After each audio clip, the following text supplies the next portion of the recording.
Hello everyone, আজ দিনটা হলো রবিবার আর আজ হলো মাঘী পূর্ণিমা। এই জন্য আমি তুলসী গাছটাকে সুন্দর করে শাড়ি পরিয়ে সাজিয়ে তুললাম। কেমন হয়েছে আপনারা কিন্তু অবশ্যই একটু জানাবেন।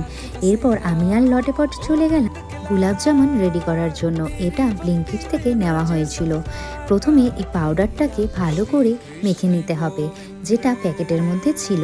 তারপর হাত দিয়ে ঘি হাতে মাখিয়ে গোল গোল করে নেওয়া হবে। তারপর এই গোলাপ জামুনগুলোকে তেলের মধ্যে ভেজে রসের শিরায় ডুবিয়ে দেওয়া হবে। এরপর শুরু হয়ে গেল নাম কীর্তন। এইভাবে আজ সুন্দর একটা দিন কমপ্লিট করলাম।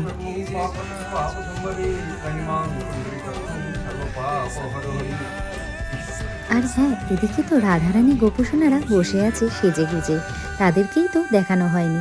তাহলে আজ আসি, বাই বাই।